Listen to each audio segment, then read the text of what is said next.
ভাই, চিন্তা করেন কি একটা অস্থির সময় আমরা পার করছি। একটা দিন শান্তি আছে, একটা দিন স্বস্তি আছে বলেন? গতকালকে টান টান উত্তেজনা গেল সারাদিন। সকালবেলায়, আজকে শনিবার, সকালবেলায় উঠে আপনার মনে হয় যাক কালকের দিনটা গেল, আজকে আপনার একটা স্বস্তি না। আপনি টেলিভিশন নিশ্চয়ই খুলেছেন বা অনলাইন পত্রিকাগুলো আপনার সামনে, কি দেখছেন? ঢাকার বাবুবাজারে 12তলা ভবনের নিচতলায় আগুন। সেখানে কেমিক্যাল নেই, কিন্তু মানে জুট ছিল, কাপড় চোপড় বা এই সমস্তগুলি। এমন আগুন নিয়ন্ত্রণই করা যাচ্ছে না। 14টা ইউনিট চেষ্টা করছে। সেখানে 45 জন উদ্ধার হয়েছে, কোনো হতাহতের খবর নেই, কিন্তু ধোঁয়ায় আচ্ছন্ন একটা ভয়ঙ্কর পরিবেশ। বলেন, এই খবর যখন কি টেলিভিশনে সকাল থেকে যাচ্ছে, তখন আপনার কেমন লাগে? কালকে কেমন দিনটা পার করলেন? শুক্র শনি 2টা দিন ছুটি, অন্য দিন তো বাদই দিলাম। আপনার ছুটির দিনেও স্বস্তি আছে, শান্তি আছে? নেই। হয় প্রাকৃতিক, নাই মানুষ সৃষ্ট। একটা না একটা গজব লেগেই আছে।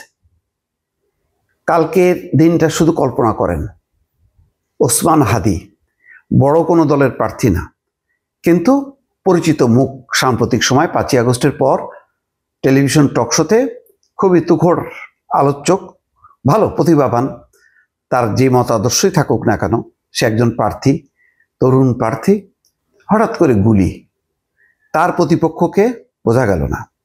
তারপর হাসপাতালকে ঘিরে একটা হুলস্থুল কাণ্ড। হঠাৎ করে দেখছি যে আসিফ মাহমুদ সজীব ভুঁইয়া একটা মিছিল। ওমা, সে কি সেই দিনই ছিল উপদেষ্টা, আজকে প্রশাসন জবাব চাই বলতে বলতে সে স্লোগান দিচ্ছে। একটা শোডাউন। এটা কি নির্বাচনী নাকি প্রতিবাদ বুঝলাম না। অন্য রূপে দেখলাম আসিফ মাহমুদ সজীব ভুঁইয়া। তারপরে মির্জা আব্বাস, একজন সিনিয়র নেতা বিএনপির, তিনি সহমর্মিতা প্রকাশ করার জন্য এবং ঘটনার পরপর বোধহয় প্রথম তিনি ঢাকা মেডিকেলে গেলেন। সেখানে তাকে ঘিরে ভুয়া একটা মব তৈরি করার একটা পায়তারা করা হলো। ভাগ্য ভালো মির্জা আব্বাস সাথে লোকজন ছিল বলে রক্ষা। তারপর সেনাবাহিনী গেল, বিজিবি গেল। বাইরে মানুষ মারা যাচ্ছে বা মুমূর্ষু অবস্থায়। আমরা জানি না এখন পর্যন্ত কি অবস্থা তার, আশঙ্কাজনক। আপনার সেই দিকে দোয়া নেই, সেই দিকে উদ্বেগ উৎকণ্ঠা নেই। আপনি এখানে নানা রকম সুযোগ খুঁজতেছেন যে এটাকে ইস্যু করে কি করা যায়। চিন্তা করেন, মতলবগুলি দেখেন। কেন মির্জা আব্বাস গুলি করছে, তার লোকজন গুলি করছে? ওসমান হাদি কি মির্জা আব্বাসের প্রতিদ্বন্দ্বী? ওই এলাকায় যদি প্রতিদ্বন্দ্বী থাকে তাহলে জামাতের কোনো প্রার্থী হবে। কিন্তু একটা ইস্যু তৈরি করার চেষ্টা করা হলো যাতে মির্জা আব্বাসের লোকজন যে ধাওয়া দেয়, একটা হট্টগোল হয়। ওইদিকে মৃত্যু যন্ত্রণায় কাতরাচ্ছে বা ছটফট করছে ওসমান হাদি। ডাক্তাররা আপ্রাণ চেষ্টা করছে তার মাথা থেকে গুলি বের করার জন্য। পরে পরিস্থিতি যখন দেখছে যে আরো উন্নত চিকিৎসা দরকার, তাকে এভার কেয়ার হসপিটালে পাঠানো হলো। সরকারের পক্ষ থেকে দ্রুত বেগে উদ্বেগ উৎকণ্ঠা প্রকাশ করা হলো, তার চিকিৎসার সমস্ত দায়িত্ব ঘোষণা করা হলো।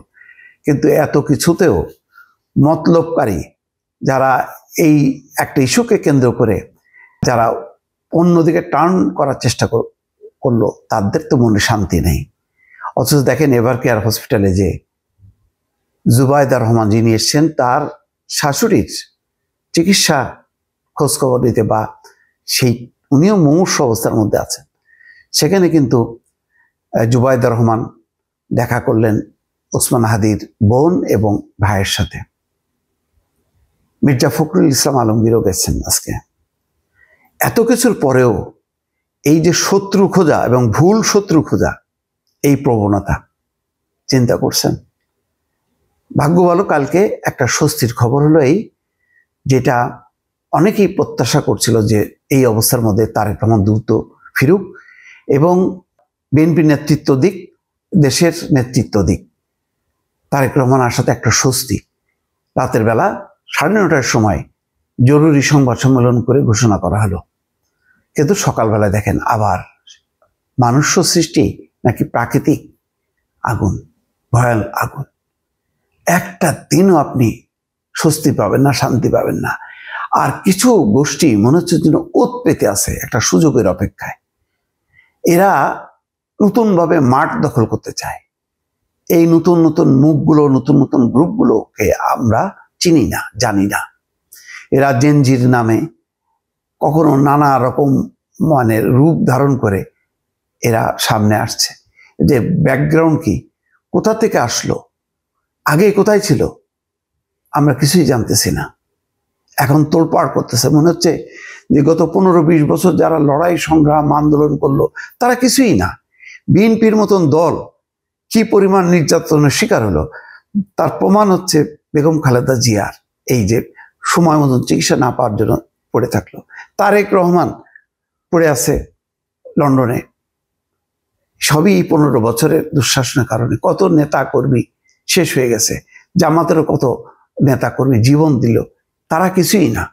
এখন হচ্ছে নানান রকম গ্রুপ, বিভিন্ন নাম দিয়ে সেই গ্রুপগুলি হচ্ছে আমরাই আসল, আমরাই বিপ্লব করবো, আমরাই পাল্টায় ফেলবো, সব কিছু উল্টায় দেবো, সব কিছু পাল্টায় দেবো। দেখেন, আমি নাম বললাম না, খেয়াল করে দেখেন কে কি বলতেছে। সব উস্কানিমূলক কথাবার্তা।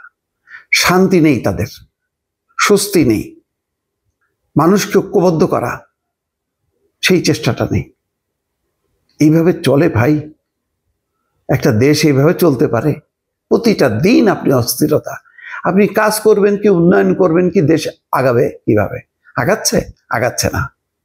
এই অস্থিরতার মধ্যে মানুষ মনে করতেছে তো ভাই কি মানে আজব একটা দুনিয়ার মধ্যে পড়লাম, কিন্তু আগেই ভালো ছিলাম তার চেয়ে।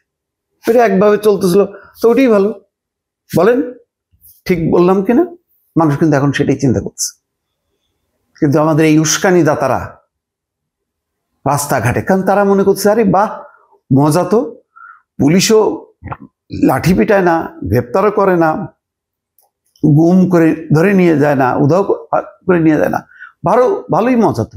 সেই মজা এখন তারা ভোগ করতেছে মানুষকে কষ্ট দিয়ে।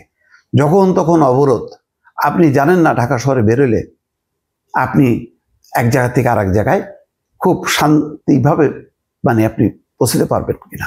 দেখবেন যে হঠাৎ করে অবরোধ, না হয় আপনাকে দুষ্কৃতিকারী আপনাকে ধরছে, আপনার জীবন গেল, আপনার মোবাইল গেল, আপনার টাকা পয়সা গেল, মানে জীবনটা নিয়ে আপনি ফিরতে পারবেন কিনা সেটাই একটা মানে সংশয়। খেয়াল করেন, মাত্র 2000 টাকার জন্য একটা 20 বছরের একটা মেয়ের হাতে মা মেয়ে জীবন দিল। এই ঘটনা রেশ কাটতে না কাটতেই দেখেন তারপরে ঘটনাটাকে দিনে দুপুরে গুলি করতে করতে চলে যাচ্ছে হেলমেট পরে, কোনো রকম বাস বিচার নেই যে সিসি ক্যামেরায় আপনি ধরা পড়লেন কি পড়লেন না, এগুলির কোনো আপনার কেউ কেয়ারই করছে না। এত বেপরোয়া একটা মনোভঙ্গি। আমি বারবার বলছিলাম ভাই, এখন তো হাসিনার আমল নেই যে রাজনৈতিক প্রতিপক্ষকে দমন করা। এখন যদি একটু বন্দুকটা ওপেন করেন, একটু ফায়ার করেন, তাহলে অন্তত স্বস্তি হবে যে না, ওই যারা দুষ্কৃতিকারী দুর্বৃত্ত তারা বুঝবে যে না রে ভাই, 1/11-এর সময় মনে নেই দুর্বৃত্তরা কিন্তু তখন দৌড়াচ্ছিল, আর এখন তাদের দৌড়ানিতে আইন শৃঙ্খলা বাহিনী দৌড়াচ্ছে উল্টা। কি আজব ব্যাপার। মানে বন্দুকটা ওপেন করেন, 2-1টা ঘাতক অন স্পট তাদেরকে বন্দুক যুদ্ধ করেন, নাহলে দেশ চালাতে পারবে না। নির্বাচিত সরকার আসুক বা না আসুক, কারো কিন্তু কোনো এখন মনে শান্তি নেই। কেউ দেশ চালাতে পারবে এটা কিন্তু বিশ্বাস করে না। আপনাকে চরম কঠোর সিদ্ধান্ত নিতে হবে, নতুবা সর্বনাশ হয়ে যাবে, বিস্ফোরণমুখ একটা পরিস্থিতি হবে। বিশ্বের বহু দেশ, অনেক উন্নত দেশও কিন্তু আইন কানুন দিয়ে কিন্তু নিয়ন্ত্রণে রাখছে। আপনি এখানে আইন কানুন মানে তোয়াক্কা করবেন না, বলবেন যে মানবাধিকার আপনার গণতান্ত্রিক অধিকার, সেটা কিন্তু হবে না। কঠিন একটা পরিস্থিতি। কি করবেন? রাজনৈতিক দলগুলো, দায়িত্বশীল রাজনৈতিক দলগুলো তারা সিদ্ধান্ত নেন, দয়া করে মানুষের মনে স্বস্তি শান্তি ফিরায় নিয়ে আসেন।